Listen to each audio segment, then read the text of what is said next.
नमस्कार प्यारे दोस्तों, आप सभी का स्टडी 91 के इस ऑनलाइन प्लेटफॉर्म पर मैं अमित आप सभी का हार्दिक स्वागत करता हूं। दोस्तों, हम बिहार स्टेट पर चर्चा कर रहे हैं। जो आप सभी की बात करें आर्ट ऑफ टीचिंग की बात किया जाए। साथियों, आप सभी को पता होगा कि इससे आर्ट ऑफ टीचिंग से आप सभी से स्टेट के पेपर में 30 प्रश्न पूछे जाते हैं और हम सभी लगातार बात कर रहे हैं प्रीवियस ईयर क्वेश्चन पर।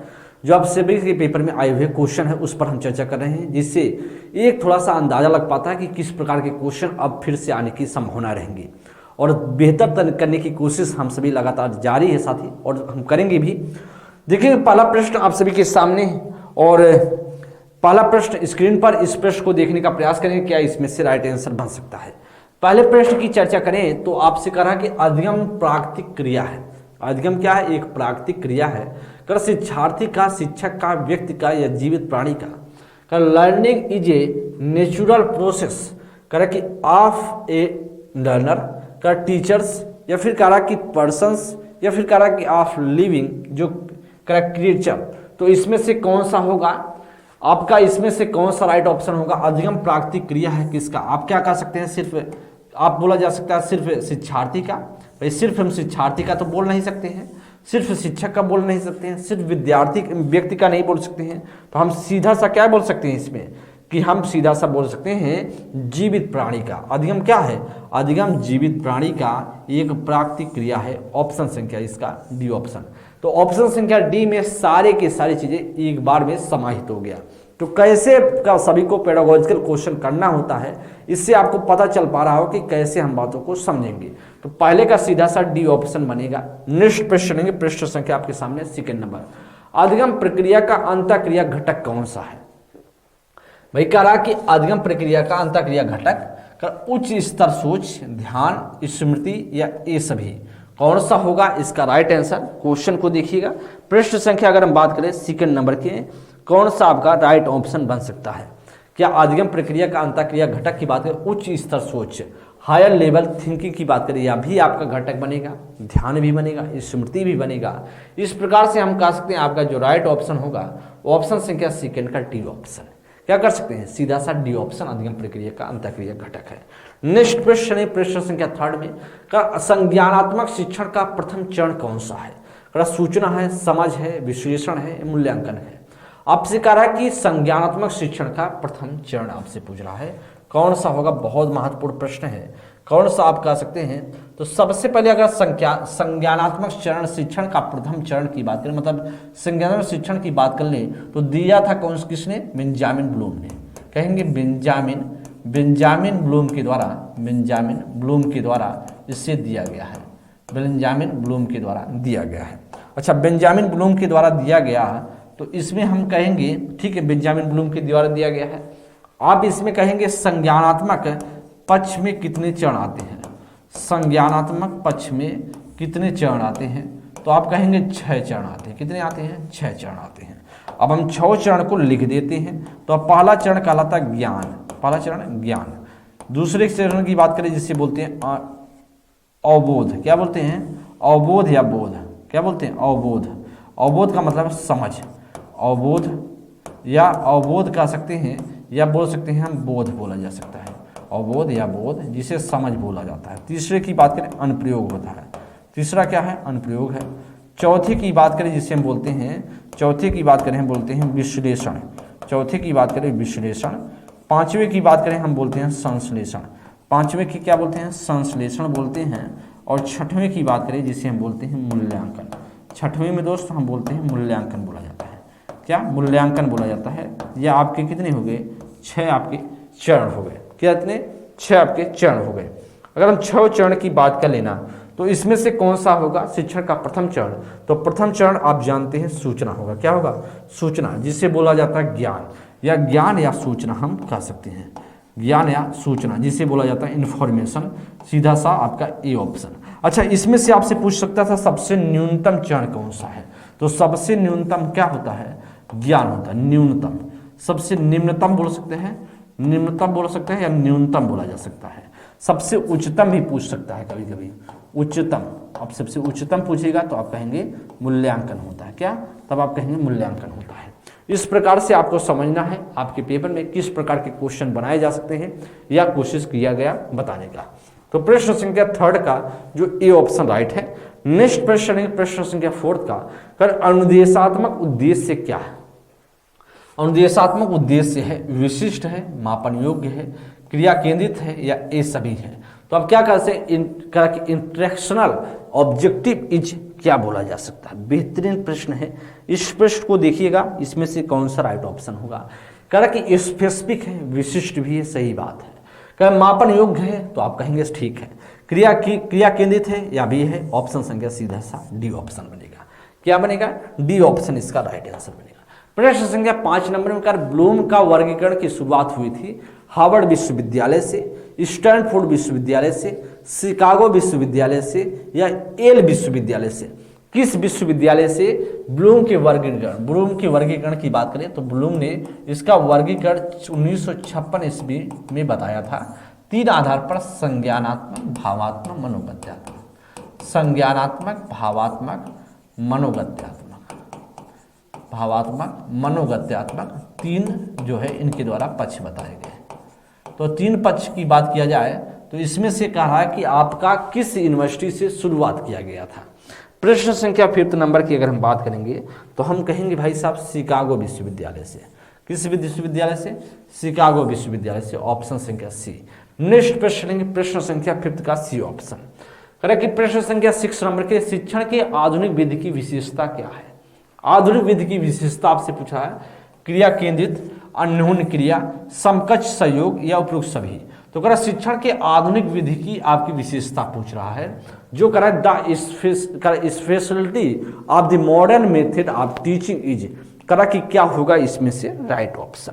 क्या होगा इसमें से राइट ऑप्शन? बेहतरीन प्रश्न है भाई साहब। क्रिया केंद्रित होगा, भाई एकदम सही है। अन्योन्य क्रिया होगा, यह भी सही है।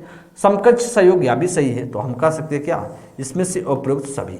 क्या बोला सकता है? शिक्षण की बात करें, शिक्षण के आधुनिक विधि की विशेषता है कि सभी का सभी होगा, क्रिया केंद्रित भी होगा, अन्योन्य क्रिया भी होगा, समकक्ष सहयोग भी होगा। राइट ऑप्शन डी इसका राइट ऑप्शन। प्रश्न संख्या 7 नंबर करा आगमन विधि प्रोत्साहित करता है, करा कि छात्र भागीदारी को या रुचि को, करके सीखने को, उपयुक्त सभी। तो आगमन विधि का मतलब होता है, आगमन विधि को हम बोलते हैं विशिष्ट बोलते हैं। और आगमन विधि को हम कह सकते हैं एक तरीके से उदाहरण भी, एग्जाम्पल भी बोला जा सकता है। एग्जाम्पल टू हम क्या जाएंगे? रूल की तरफ जाएंगे। एग्जाम्पल टू रूल मतलब पहले एग्जाम्पल फिर इसके बाद रूल की तरफ। तो पहले विशिष्ट फिर सामान्य की तरफ, विशिष्ट से सामान्य की तरफ की ओर, ऐसा हम बोल सकते हैं। तो सामान्य को हम रूल बोलते हैं और विशिष्ट को एग्जाम्पल बोलते हैं। तो करा कि आगमन विधि प्रोत्साहित करता है छात्र भागीदारी को, रुचि को, करके सीखने को या उपयुक्त सभी। तो हम क्या बोलेंगे इसमें से राइट ऑप्शन? इसमें से हम सीधा कह देंगे भाई साहब ऑप्शन संख्या डी तो राइट होगा। क्या होगा? ऑप्शन संख्या डी तो ही राइट होगा। क्यों? क्योंकि छात्र भागीदारी भी इसमें होगा और इसमें से बात करें रुचि भी होगा, इसमें से करके सीखो भी होगा, उपयुक्त सभी इसका राइट आंसर। प्रश्न संख्या 8 नंबर रोल प्ले विधि की कमजोरी क्या है? रोल प्ले मतलब एक तरीके से आप कहिए कि रोल प्ले की कमजोरी क्या है? भाई कह रहा कि ध्यान केंद्रण का अभाव है, नीरस विधि है या अधिगम प्रक्रिया की गति धीमी है या समय का क्षय है। तो दोस्त इसमें कह रहा सबसे कमजोरी क्या है? सबसे कमजोरी इसमें से क्या आप कह सकते हैं? क्या कह सकते हैं? रोल प्ले विधि क्या सबसे बड़ी कमजोरी क्या है? आप सकते हैं नीरस विधि है। भाई नीरस विधि है, ऐसा सबसे बड़ी कमजोरी नहीं है। इसका सबसे बड़ी कमजोरी है कि ध्यान केंद्र का अभाव होता है। रोल प्ले में क्या होता है? ध्यान केंद्रित करने का अभाव होता है। तो आप ऐसा बोल सकते हैं, ये ऑप्शन इसका राइट आंसर बनेगा। नेक्स्ट प्रश्न 9 नंबर पाठ योजना निर्धारित करता है। दोस्त आपसे कह रहा पाठ योजना क्या निर्धारित करता है? कह रहा अधिगम उद्देश्य या फिर कह रहा विद्यालय का उद्देश्य, प्रधानाध्यापक का उद्देश्य या कह रहा प्रबंधन निकाय का उद्देश्य। तो पाठ योजना क्या करता है? लेसन प्लान जो आप बनाते हैं, लेसन प्लान बनाते हैं बच्चों को पढ़ाने के लिए, वह क्या निर्धारित करता है? लेसन प्लान क्या निर्धारित करता है? का डिटरमाइंस ऑफ लेसन प्लान का कि भाई साहब learning of school, objective of school, का objective of the headmaster, objective of the managing body. तो दोस्तों इसमें से कौन सा राइट ऑप्शन होगा? हम जानते हैं पाठ योजना, लेसन प्लान अगर बात किया जाए तो लेसन प्लान किसको निर्धारित करता है? अधिगम उद्देश्य को, कि भाई साहब हम लर्निंग ऑब्जेक्ट को रिप्रेजेंट करता है, और ऐसा हम कह सकते हैं पाठ योजना निर्धारित किया जाता है अधिगम उद्देश्य में। देखिएगा, विद्यालय का उद्देश्य को पाठ योजना में ना प्रधान अध्यापक का उद्देश्य या नहीं भाई, आपका अधिगम उद्देश्य बनेगा, पाठ योजना निर्धारित करता है। नेक्स्ट प्रश्न करेंगे, 5E मॉडल विकसित हुआ था। 5E मॉडल किसके लिए विकसित किया गया था? व्यवहारवाद के लिए या रचनावाद के लिए, क्लासिकल कंडीशन के लिए या प्रगतिवाद के लिए? तो हम किस वाद के लिए 5E मॉडल लॉन्च किए थे? 5E मॉडल किसके लिए लॉन्च किया गया था? 5E मॉडल अगर बात की जाए किसके द्वारा? व्यवहारवादियों के लिए। व्यवहारवादियों के लिए किया गया था भाई, मॉडल विकसित हुआ था व्यवहारवादियों के लिए? नहीं भाई। क्लासिकल कंडीशन के लिए कहता है, क्लासिकल कंडीशन कहता है शास्त्रीय अनुबंधन, शास्त्रीय अनुबंधन के लिए किया गया था भाई, शास्त्रीय अनुबंधन के लिए किया गया था। पावलोव की बात कर रहा था, नहीं इसके लिए भी नहीं, तो पावलोव भी तो एक व्यवहारवादी है। प्रगतिवाद के लिए ना, आपके रचनावाद के लिए आपका राइट ऑप्शन बनेगा सीधा सा क्या बनेगा? बी ऑप्शन इसका राइट आंसर होगा। क्या होगा? बी ऑप्शन इसका राइट आंसर बन जाएगा, बी ऑप्शन इसका करेक्ट ऑप्शन। नेक्स्ट प्रश्न लेंगे, प्रश्न संख्या 11 नंबर पे बात करेंगे। प्रश्न संख्या 11 नंबर की बात करेंगे, ध्यान देंगे। प्रश्न संख्या 11, सूक्ष्म शिक्षण का उद्देश्य है शिक्षकों में शिक्षण प्रशिक्षण का विकास करना, या छात्रों की क्षमता का विकास करना, या करा कि छात्रों में पृष्ठ पोषण कौशल का विकास करना, या उपयुक्त में से कोई नहीं। ध्यान देंगे, माइक्रो टीचिंग की मैं बात कर लेता हूँ। माइक्रो टीचिंग की शुरुआत अगर बात की जाए, शुरुआत होता है कब?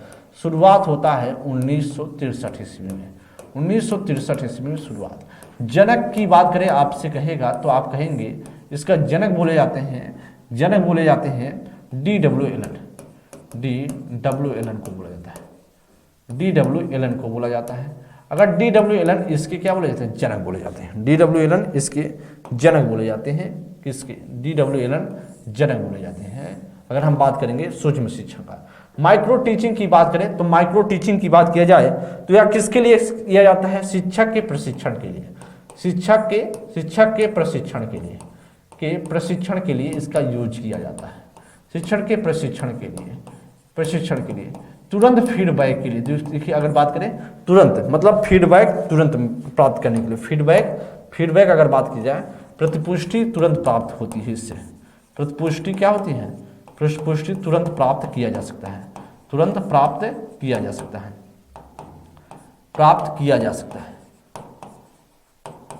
किया जा सकता है। अगर हम बात करें कि जैसे टीचर में क्या होगा, आप देखते हैं जब पहली बार आप पढ़ाने जाएंगे तो आप हड़बड़ाते हैं। आप हड़बड़ाने का मतलब है कि मतलब एक तरीके से आपके अंदर हड़बड़ाहट हो रहा है। ऐसा नहीं कि आपको आता नहीं है, आपको खूब अच्छे से आता है, लेकिन आपको उतना एक्सपीरियंस नहीं होता कि कब क्या बोलना चाहिए। जैसे आप घबरा सा जाते हैं, तो उस घबराहट को कम करने के लिए भी माइक्रो टीचिंग किया जाता है। अब माइक्रो टीचिंग की शुरुआत आपको मैंने बता ही दिया। और इस समय माइक्रो टीचिंग की बात करें, अमेरिका में कितने मिनट का होता है? 45 मिनट का होता है। अगर हम बात करें भारत में इसका माइक्रो टीचिंग की शुरुआत किसने किया? भारत में माइक्रो टीचिंग की अगर बात करें, माइक्रो टीचिंग की जनक की अगर बात किया जाए तो आप कहेंगे वी.के. पासी जी हैं, जो कि इंदौर विश्वविद्यालय के प्रोफेसर थे। और इनके द्वारा अगर बात किया जाए एनसीईआरटी के द्वारा माइक्रो टीचिंग का टाइम कितना निर्धारित किया गया? 36 मिनट निर्धारित किया गया, 36 मिनट निर्धारित किया गया है। तो इसका जो माइक्रो टीचिंग का काम है वह शिक्षकों को क्या करना? शिक्षकों में शिक्षण कौशल का विकास करना। 11th का सीधा सा ए ऑप्शन बनेगा। 11th का कौन सा बनेगा? ए ऑप्शन आपका राइट आंसर बनेगा। नेक्स्ट प्रश्न चलेंगे, आगे बात करेंगे। नेक्स्ट प्रश्न 12 का 11th का ए ऑप्शन बनेगा। नेक्स्ट प्रश्न 12 नंबर के, अनुदेशन प्रदान किया जा सकता है, इंस्ट्रक्शन इज प्रोवाइडेड क्लास के अंदर प्राथमिक स्तर पर या कि सर्वत्र उपयुक्त में से कोई नहीं। अनुदेशन कहाँ प्राप्त किया जा सकता है? किया जाता है कक्षा के अंदर। कहाँ पर? क्लासरूम के अंदर। ऑप्शन संख्या आपका ए बनेगा, ए ऑप्शन आपका राइट आंसर। अंतःक्रिया विश्लेषण की प्रक्रिया है, अंकन प्रक्रिया है कि अंकन अर्थापन प्रक्रिया है, या ए बी 2 है, या इनमें से कोई नहीं। ध्यान देंगे, अंतःक्रिया विश्लेषण की प्रक्रिया क्या है? अंतःक्रिया विश्लेषण की प्रक्रिया क्या है? तो आप कहेंगे अंकन प्रक्रिया भी है, मार्किंग प्रोसेस है। अगर जी एकदम अंकन अर्थापन प्रक्रिया भी है, इसका मतलब कहीं ना कहीं सी ऑप्शन होगा। अंतःक्रिया विश्लेषण की बात करें, प्रक्रिया है दोनों का। नेक्स्ट प्रश्न, कक्षा स्थापित करना उदाहरण किसका है? कक्षा स्थापित करना, क्लासरूम स्थापित करना कक्षा प्रबंधन का है या दोस्त का अनुशासन का है, नियम का है, या उपयुक्त में से कोई नहीं। तो कक्षा स्थापित करना किसका, sitting up a classroom is the example to, तो हम क्या कहेंगे, आप क्या बोल सकते हैं कि किसका एग्जाम्पल होगा, किसका एग्जाम्पल होगा, ध्यान देखिए, कक्षा स्थापित करना किसका एग्जाम्पल है, कक्षा प्रबंधन का है। जो क्लास मैनेजमेंट का काम है, क्लासरूम मैनेजमेंट का काम है कक्षा का प्रबंधन, कक्षा स्थापित करना।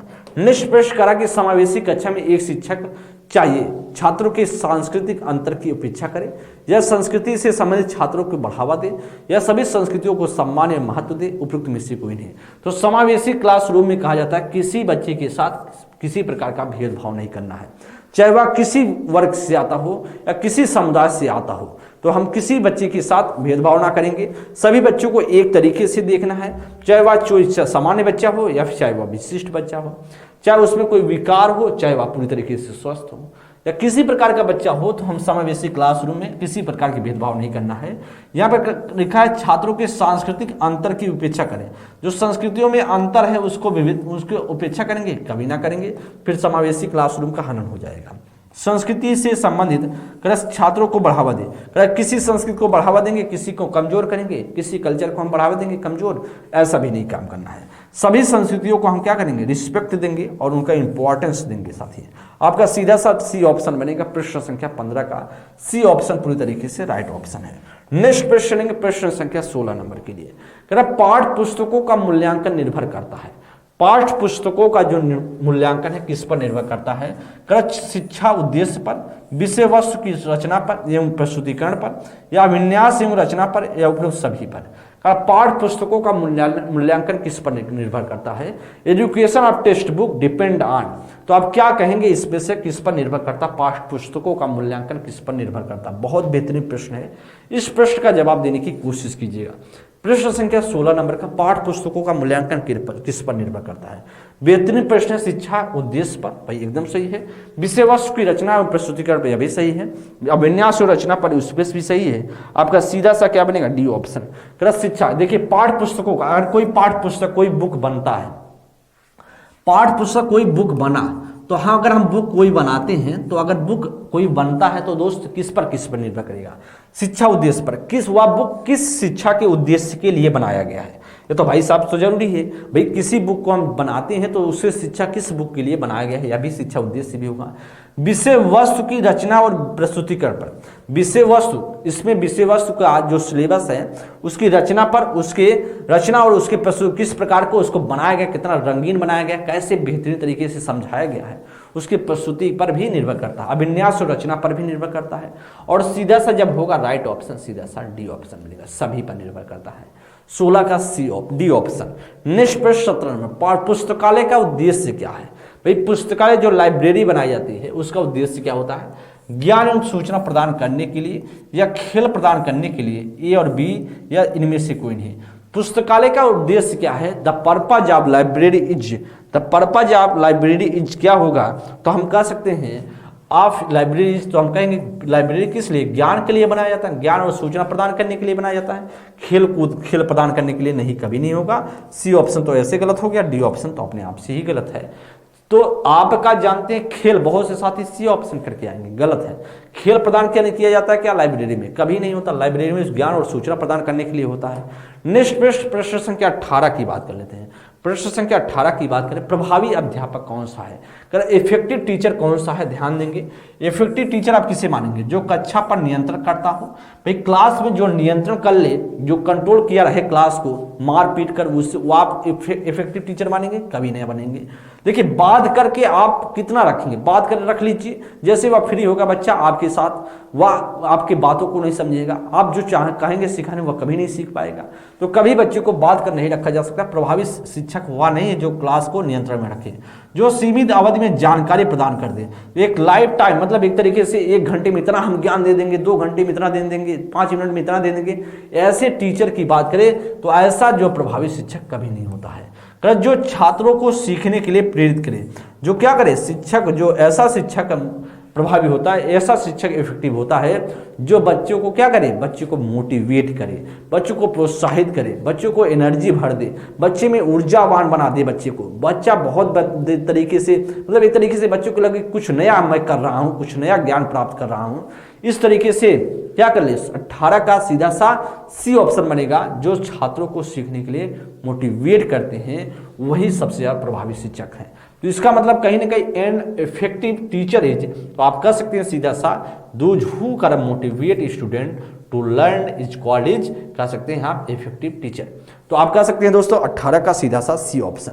प्रश्न संख्या 19 नंबर के लिए एक व्यक्ति पेशे के रूप में शिक्षण का आनंद ले सकता है जब वह एक व्यक्ति पेशे के रूप में शिक्षण का आनंद ले सकता है जब क्या हो, वह अपने सहयोगी से अधिक योग्य हो, या छात्रों से सम्मान पाकर हो, या उच्च अधिकारियों के काफी करीब हो, या उपरोक्त में से कोई नहीं। तो कहेंगे एक व्यक्ति पेशे के रूप में शिक्षण का आनंद ले सकता है जब वह कैसा हो। बेहतरीन प्रश्न है जी, इसके लिए जवाब दीजिएगा इसमें से कौन सा राइट आंसर बन सकता है। भाई कह रहा है कि जब एक व्यक्ति पेशे से शिक्षण का आनंद ले सकता है, मतलब पेशे से क्या है, एक टीचर कब आनंद ले सकता है, जब उसको कब सबसे ज्यादा खुशी महसूस होगा। बताइए, एक टीचर सबसे ज्यादा मोटिवेट कब होता है, जब आप लोग सेशन को शेयर करते हैं, सेशन को बेहतरीन तरीके से, मतलब उसके बारे में, जैसे कोई चीज मैंने द्वारा पढ़ा गया आप उसको बता दें सर बहुत अच्छे से समझ में आ गया, और भी बेहतर इसी तरीके से कॉन्टेक्ट लाइए और बेहतर तरीके से समझाइए और फिर मेहनत कीजिए हमारे लिए। तो इस तरीके से शिक्षक मोटिवेट होता है। ये तो करा है, एक शिक्षक पेशे के रूप में शिक्षण में आनंद तब ले सकता है जब उसे भीतर से बच्चों का सपोर्ट मिले, बच्चों का क्या सम्मान पाए। तो एक तरीके से अपने सहयोगियों से अधिक योग्य हो, जब अपने सहयोग से अधिक योग्य होगा तब उसको आनंद प्राप्त होगा। नहीं भाई, छात्रों से सम्मान पाकर, जब बच्चों से क्या होगा, रिस्पेक्ट पाएगा टीचर, तो ज्यादा क्या हो जाएगा, वह एनर्जेटिक होगा, ज्यादा आनंद लेकर पढ़ाएगा, ज्यादा एनर्जी के साथ पढ़ाएगा, और उच्च अधिकारियों से काफी करीब हो। ये सभी चीजें वैसे लिखी गई हैं। ऑप्शन से सीधा सा बी ऑप्शन। तो after getting respect from the student, तो आप ऐसा बोल सकते हैं जब टीचर सबसे ज्यादा आनंद लेगा पढ़ाई में। नेक्स्ट प्रश्न आगे, प्रश्न संख्या 20 नंबर का। उच्च शिक्षण, आप कह रहा उच्च शिक्षक उच्चतम शिक्षक को न्यूनतम ढंग से किस स्तर तक शिक्षण करना चाहिए, अवबोध स्तर तक, चिंतन स्तर तक, स्मृति स्तर तक, मूल्यांकन स्तर तक। प्रश्न संख्या 20 बहुत बेहतरीन प्रश्न है। प्रश्न संख्या 20 बहुत बेहतरीन प्रश्न है। इसमें से आपका कौन सा राइट ऑप्शन होगा प्रश्न संख्या 20 का? प्रश्न संख्या 20 का कौन सा होगा? एक उत्तम शिक्षक को न्यूनतम ढंग से किस स्तर तक शिक्षण करना चाहिए? अवबोध स्तर तक। अवबोध स्तर से सिर्फ करना चाहिए एकदम। अवबोध का मतलब होता है समझ तक। क्या होना चाहिए? अवबोध समझ, तो समझ स्तर तक एकदम सही है। अब अवबोध स्तर की बात करेंगे, एक उत्तम शिक्षक को न्यूनतम ढंग से किस स्तर तक, तो इसको देने वाले कौन थे? मोरिसन थे। कौन थे? मोरिसन के द्वारा दिया गया था, आप जानिएगा। चिंतन स्तर पी हंट के द्वारा दिया गया था, पी हंट के द्वारा। और आप जानते हैं स्मृति स्तर हर्बर्ट स्पेंसर के द्वारा दिया गया था। और आपसे पूछा न्यूनतम करा, क्या करा है इसमें? का न्यूनतम स्तर तक शिक्षण करना चाहिए, अवबोध स्तर तक। ऑप्शन संख्या आपका ए बनेगा। मूल्यांकन इसमें से होगा नहीं, राइट ऑप्शन सीधा सा बनेगा 20 का ए ऑप्शन। 20 का कौन सा? 20 का आपका ए ऑप्शन बन जाएगा। ठीक है, 20 का आपका ए ऑप्शन इसका राइट आंसर बनेगा। नेक्स्ट प्रश्न चलेंगे, प्रश्न संख्या आपके सामने 21 नंबर। मूल्यांकन प्रक्रिया है, मूल्यांकन प्रक्रिया क्या है? मात्रात्मक है, गुणात्मक है, उपरोक्त दोनों है, उपरोक्त में से कोई नहीं है। तो मूल्यांकन को हम क्या बोल सकते हैं? मूल्यांकन को हम क्या बोल सकते हैं? अगर आपसे कहें मापन क्या है, मापन कहेंगे, आप कह देंगे सिर्फ मात्रात्मक प्रक्रिया है, मात्रात्मक प्रक्रिया बताएंगे मापन को। लेकिन आपसे मूल्यांकन पूछ रहा है ना, पेपर में यह भी दोस्त पूछा गया है मापन क्या है, तो आप कहेंगे मापन मूल्यांकन उपयुक्त दोनों एकदम कहेंगे। मापन मूल्यांकन क्या है? आप मूल्यांकन इवेल्युएशन कहेंगे भाई साहब, या दोनों मात्रात्मक और गुणात्मक दोनों है, सीधा सा 21 का सी ऑप्शन कहेंगे। इस 21 का क्या ऑप्शन? सी ऑप्शन इसमें से राइट करवा देंगे। नेक्स्ट प्रश्न चलेंगे, आगे बात करेंगे, तो 21 का सी ऑप्शन आपका राइट आंसर बनेगा। नेक्स्ट प्रश्न आगे, प्रश्न संख्या 22। शिक्षा में मूल्यांकन के त्रिकोण का भाग क्या है? भाई कह रहा है शिक्षा में मूल्यांकन के त्रिकोण का भाग क्या है? कह रहा शिक्षण अनुभव है, अभिभावक अनुभव है, शिक्षक अनुभव है, अधिगम अनुभव है। तो शिक्षा में मूल्यांकन के त्रिकोण का भाग क्या है? तो आप कहेंगे शिक्षण अनुभव का नहीं, करेक्ट, अनुभव का नहीं, अभिभावक अनुभव का नहीं, शिक्षक अनुभव का, इसमें से आप कहेंगे अधिगम अनुभव का। क्या होगा? अधिगम अनुभव, इसमें से राइट ऑप्शन बनेगा। क्या साथी? आपका इसमें से आपका जो राइट ऑप्शन बनेगा ना, वह राइट ऑप्शन क्या बनेगा? ऑप्शन संख्या आपका इसमें से सीधा बन जाएगा। ऑप्शन संख्या इसमें से जो बनेगा, ऑप्शन संख्या इसका डी ऑप्शन बन जाएगा। क्या? शैक्षणिक उद्देश्य होता है और अधिगम अनुभव होता है। शैक्षणिक उद्देश्य होता है, अधिगम अनुभव होता है, और एक होता है आपका मूल्यांकन। तो आपका शैक्षणिक क्या होता है? 3 कोण की बात करें तो शैक्षणिक अनुभव, शैक्षणिक उद्देश्य होता है, शैक्षणिक उद्देश्य होता है आपका। एक दूसरा होता है शैक्षणिक उद्देश्य, दूसरे की बात करें जिसे बोलते हैं अधिगम अनुभव बोलते हैं, अधिगम अनुभव होते हैं, अनुभव होता है। और एक अगर बात करेंगे तो त्रिकोण की बात करें, तीसरा जो होता है मूल्यांकन होता है। तीसरा क्या होता है? मूल्यांकन होता है। तो इसमें से कौन सा बन रहा है ऑप्शन में? अगर हम बात करेंगे तो ऑप्शन में कौन सा बन रहा है? अगर हम बात किया जाए तो सीधा सा ऑप्शन संख्या डी बन रहा है। अधिगम अनुभव बन रहा है कि नहीं बन रहा है? 22 का डी ऑप्शन। ठीक है, नेक्स्ट प्रश्न चलते हैं। प्रश्न संख्या 27, मूल्यांकन भूमिका अदा करता है। मूल्यांकन भूमिका अदा करता है शिक्षण में, एकदम ठीक है, पाठचर्या में या प्रशिक्षण में या फिर उपयुक्त सभी में। मूल्यांकन भूमिका अदा करता है। भूमिका कहाँ कहाँ अदा करता है मूल्यांकन? भूमिका अगर बात करें, evaluation plays a role in teaching, in the curriculum, in testing, all of the above. देखिए मूल्यांकन की अगर बात करें, इवेल्युएशन की अगर हम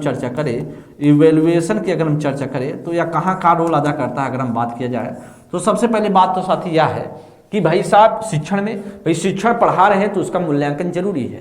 भाई पढ़ाते समय मूल्यांकन जरूरी होता है। पाठचर्या में किसी कैरिकुलम बनाया गया, कोई पाठचर्या बनाया गया, उसका मूल्यांकन होना चाहिए। क्यों? क्योंकि वह बच्चे के लिए सटीकता से वह कैरिकुलम सही है कि गलत है। भाई अगर हमने कैरिकुलम कोई बना दिया तो वह बच्चे के लिए हेल्पफुल है कि नहीं है, इसका भी मूल्यांकन जरूरी है। करेक्ट, प्रशिक्षण का परीक्षण हो गया, कोई परीक्षण हो रहा है, कोई टेस्ट हो रहा है, उसका भी क्या होगा? उसका मूल्यांकन जरूरी है कि भाई टेस्ट में क्या चीजें प्राप्त हुई। तो यह भी सही है, आपका मूल्यांकन भूमिका अदा होता है उपयुक्त सभी। ऑप्शन संख्या डी इसका राइट ऑप्शन होगा। 23 का क्या बनेगा? ऑप्शन संख्या डी इसका राइट ऑप्शन बन जाएगा। प्रश्न संख्या आपके सामने 24 नंबर है। पाठचर्या का सिद्धांत आधारित है। पाठचर्या का सिद्धांत करेक्ट, कैरिकुलम का जो सिद्धांत है, प्रिंसिपल है, किस पर है? आधारित है विषय वस्तु पर, गतिविधि पर, छात्र पर, उपयुक्त सभी।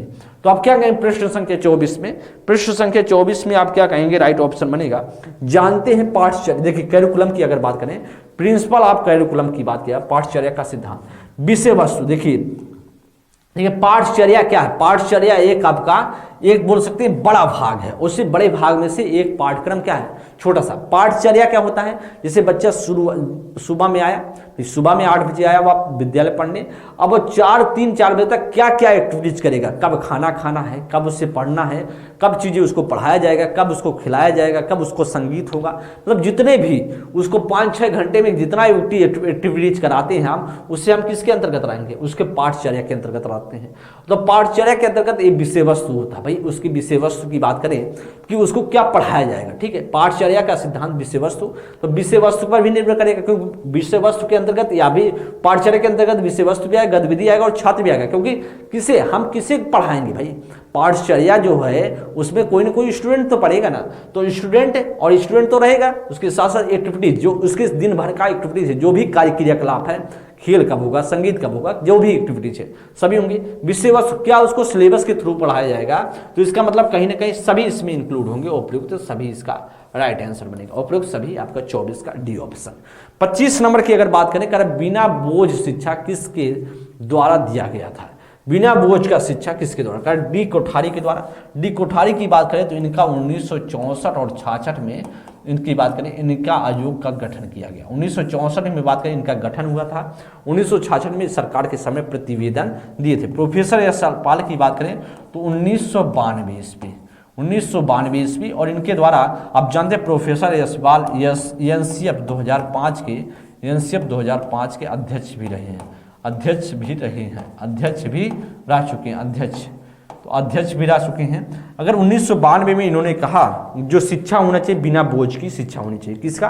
बिना बोझ की शिक्षा होनी चाहिए। अब कैसे बिना बोझ का? जैसे आप देखते होंगे सीबीएसई आईसीएसई बोर्ड के बच्चे हैं, बड़े बड़े बैग लेकर के पीठ पर रखे होते हैं और बेचारे एकदम सीधा ना होकर के टेढ़े टेढ़े चलते हैं ना, देखे होंगे आप। तो इस प्रकार से कहा कि यशपाल जी ने कहा कि जो शिक्षा होनी चाहिए वह बोझ आधारित नहीं होनी चाहिए। मतलब ऐसा ना हो जाए कि बच्चे के दिमाग एकदम वही दिन भर उसी में लपेटा रहे, एकदम पढ़ाई में। बच्चे को स्वतंत्रता दीजिए। बच्चे के जब पढ़ाई करने का टाइम है तो पढ़ाइए, जब बच्चे को खेलने का टाइम तो उसको खेलने दीजिए, जब सोने खाने का टाइम है उसको खाने सोने दीजिए।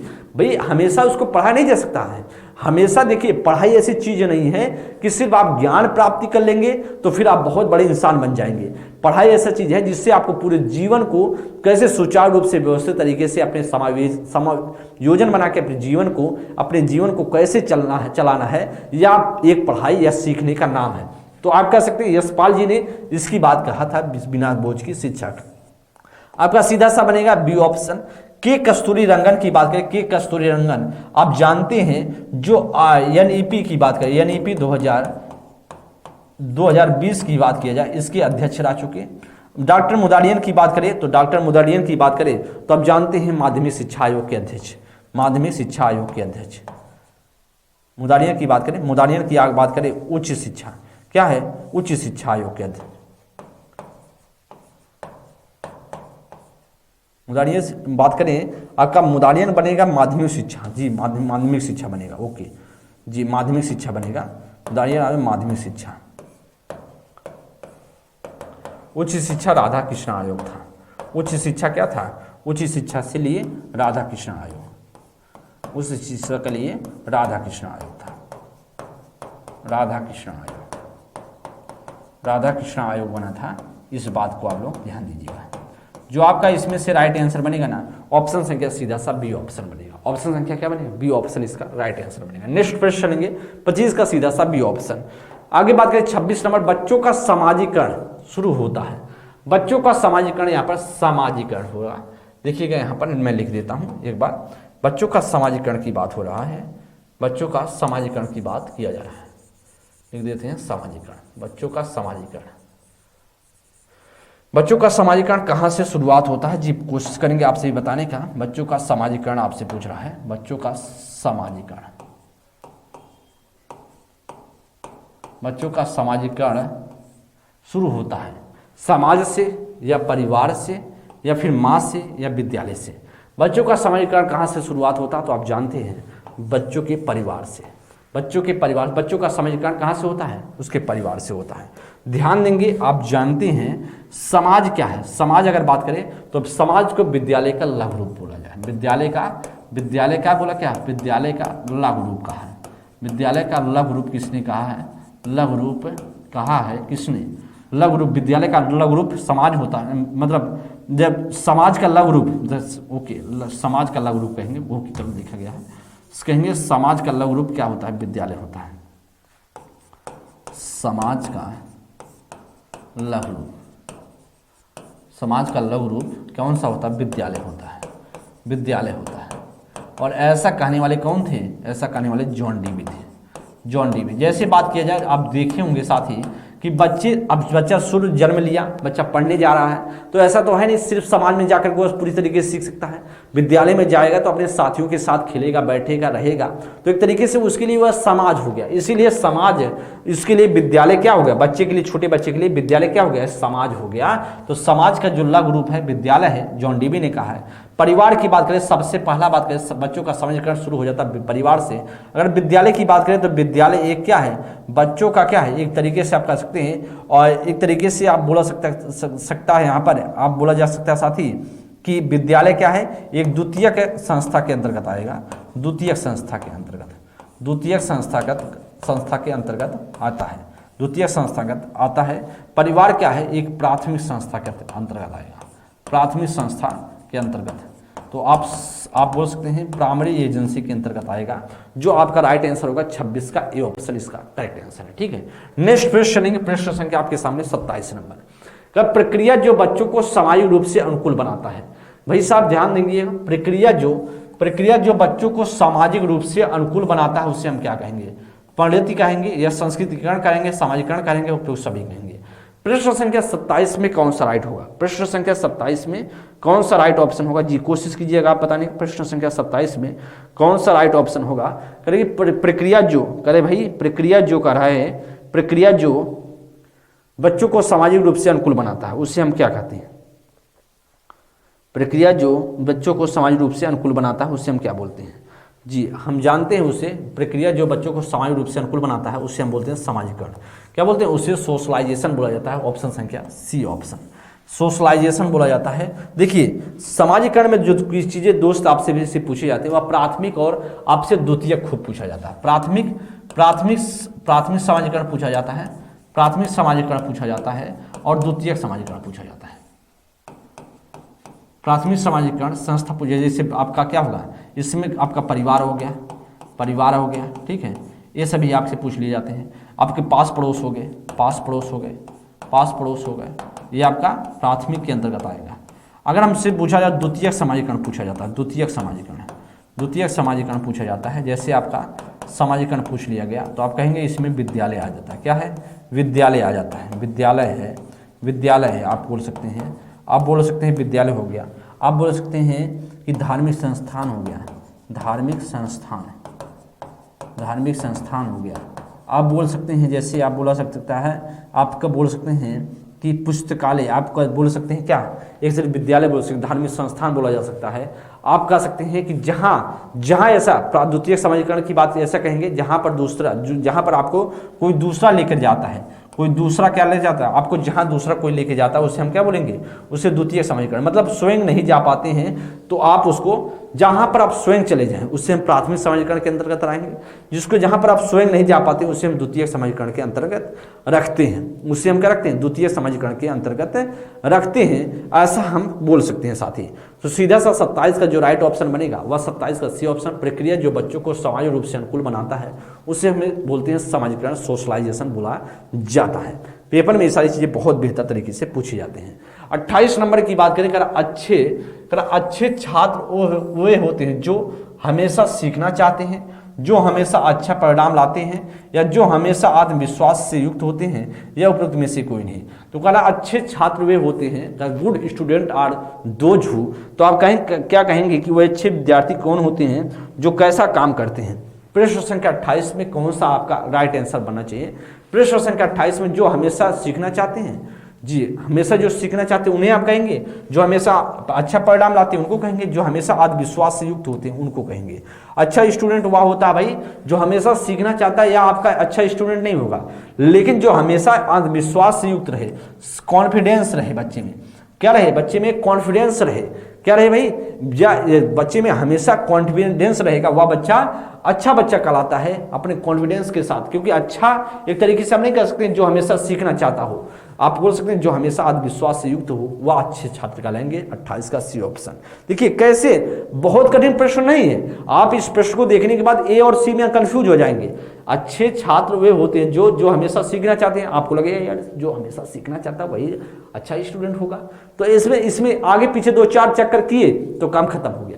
फिर कहीं आप ए मार के आएंगे या फिर आप सी मार के आएंगे या बी मार के आएंगे, अब आपको खुद भरोसा नहीं है। जब 2-4 बार आप उसमें घूमे ABCD में तो फिर आपका काम खत्म।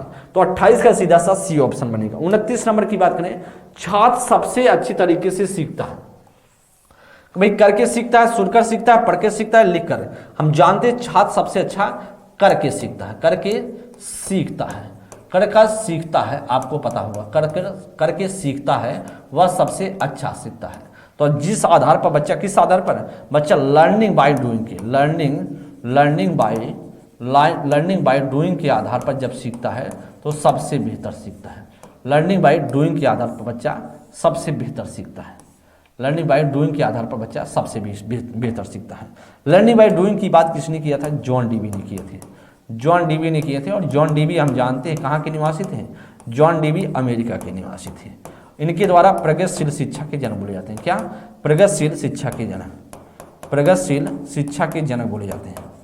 प्रगतिशील शिक्षा के जनक, प्रगतिशील शिक्षा के जनक, शिक्षा के जनक बोले जाते हैं। प्रगतिशील शिक्षा के जनक बोले जाते हैं, जिसे बोलते हैं प्रोग्रेसिव एजुकेशन के फादर भी बोले जाते हैं। आप कह सकते हैं ए ऑप्शन। तो छात्र सबसे अच्छे तरीके से सब तब सीखते हैं जब बच्चा करके सीखता है, ठीक है।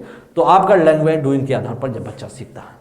आज का अंतिम प्रश्न इसे साथी देखिए, आज का तीसरा प्रश्न है, वास्तविक वस्तुओं का शिक्षण सामग्री, वास्तविक वस्तुओं को शिक्षण सहायक सामग्री के रूप में दिखाना चाहिए, रुचि को प्रोत्साहित करना चाहिए, जिज्ञासा बढ़ानी चाहिए, भागीदारी बढ़ाता है, या फिर दोस्तों आपका उपयुक्त सभी। भाई साहब वास्तविक वस्तुएं, अगर वास्तविक जो रियलिटी आपकी बात करें, रियल ऑब्जेक्ट की बात करें, वास्तविक जो वस्तुएं हैं, वस्तुओं को शिक्षण सहायक सामग्री के रूप में दिखाना चाहिए। क्यों? करें रुचि को प्रोत्साहित करता है। जब देखिए दोस्त आपसे कह रहा है कि शिक्षक सहायक सामग्री की बात करें, वास्तविक वस्तु है यह शिक्षक सहायक सामग्री में जैसे बात किया जाए, आपको हाथी के बारे में बताना है, तो आप कोशिश कीजिए, अगर मान लीजिए बच्चों को हाथी दिखा सकते हो तो वैसे तो हाथी दिखा नहीं पाएंगे क्योंकि ज़्यादा टाइम लगेगा।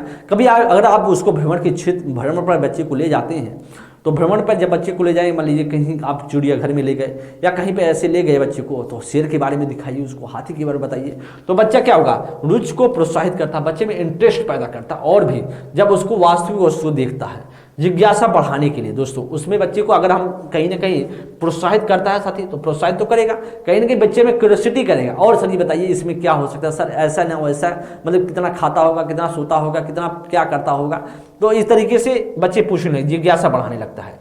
भागीदारी बढ़ता है, भाई बहुत सही है, यह भी सही होगा। इसका मतलब कहीं ना कहीं क्या होगा, उपयुक्त सभी आप बोल सकते हैं, इसमें से राइट ऑप्शन क्या कर सकते हैं, 30 का सीधा सा डी ऑप्शन इसका राइट ऑप्शन। देखिए साथी, इस प्रकार से अगर हम बात करें तो आप सभी ने देखा 30 प्रश्नों की श्रृंखला, किस प्रकार के आपके प्रीवियस ईयर में क्वेश्चन पूछे गए हैं और फिर से किस प्रकार के क्वेश्चन आने की संभावना रहेंगी।